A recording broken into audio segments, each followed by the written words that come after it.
Hi ladies, this is going to show you how to take a hand-drawn image and turn it into a vector and then make it something you can edit in Adobe. So what you want to first do is go to File and New. It doesn't really matter what size this is or what you name it because you're not going to keep this document. But go ahead and hit Create on whatever was already there. And once you have your artboard pulled up, what you want to do is go to File, and then you're going to go to Place. When you click on place, you get a dialog box that shows you all the different kinds of things you can place. Now in Adobe you can only place a JPEG, so you should find where your JPEG, where your photograph is on your MacBook. Hopefully it's in your downloads. Click on that and then hit place. You'll see it's attached to your cursor. So once you click on your artboard, it'll release it and place it down. So if I click, there it goes, it placed it, and see how my artboard is only this big. It's only 8.5 by 11, I think. And my image is such a big file, it's so much larger. This is going to happen whenever you place a JPEG into your artboard. So what you want to do to make it fit is hold down Shift and then drag in a corner. If you do not hold down Shift, you're going to change the proportions of what you did, and it's going to be really unhelpful later. So make sure that you're definitely holding down Shift anytime you change the size of something, and hold down Shift the whole time before you click on and off something. That's going to be super important. So now I have my JPEG, and you know the word pixels. JPEGs are made up of pixels. I want to make this into a vector image. So I'm going to make sure it's selected. If it's selected, somewhere in your options bar, yours is probably down here on the bottom right, but mine is up top, find image trace.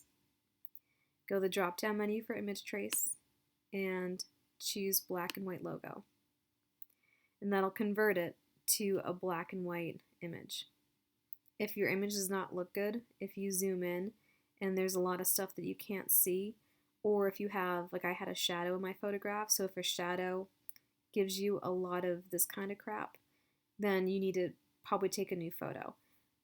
But this one looks fine because this stuff I can delete, doesn't actually interfere with my artwork at all. So once you have a photo that looks like it's going to work, you're going to go ahead and hit expand. Expand again should be in your options bar, which is probably on your bottom right hand side. So hit expand. And now see how it's all outlined in blue? That means it's all been vectorized. That means you can start to do a lot of edits. The first thing I'm going to do is just rotate this so it's the right side up.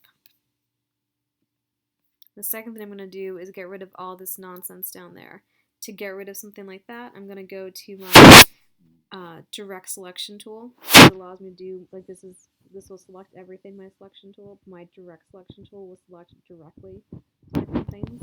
So if I hit A on my keyboard, and if I draw a selection over just the part I want to delete, see how this is just highlighted? My artwork is not. So if I hit delete, and once I hit delete twice, now all that stuff is gone, which is nice. And now to fill all these with color, what I'm going to do is hit V, select, like click anywhere in the artwork, it'll select everything. And then if I hit K, I'm going to activate my Live Paint Bucket tool. My Live Paint Bucket tool is over here in my toolbar, but you see how K is a keyboard shortcut. So if I hit K, the selection changes to look like this. And what I'm going to do then is start picking colors to fill in all these different objects. So if I come over to my fill and I pick blue, I can go ahead and fill that in with a blue. Now sometimes, every so often, what happens is you click a color and for whatever reason it just turns gray.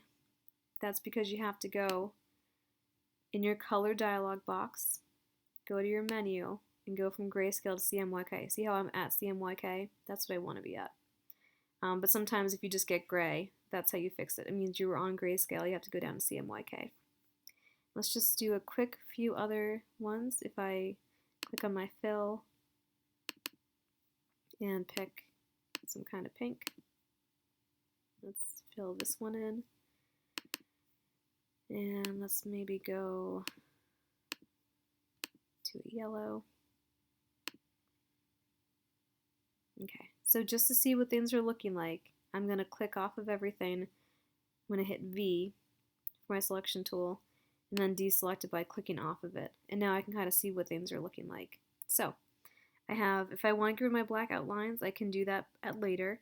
But for now, these are how you make just fill things with color. It's really simple. You can also make a few other edits. For instance, say if I want to take this rabbit and I want to make it smaller or put it someplace else or just even copy it.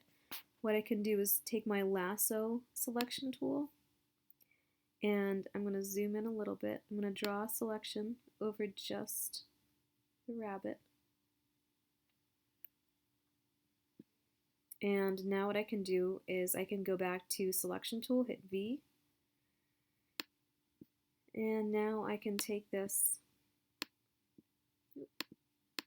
Since I clicked off the bunny, I actually clicked everything. So let me do Command Z.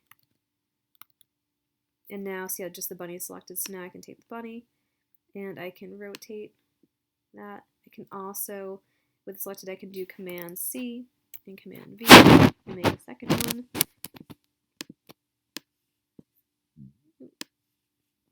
Sometimes you have to grab it in just the right way. And I can also make this one a different size. I can hold down Shift and make it smaller. So, basic little ways to fill with color and do some edits. And that's it.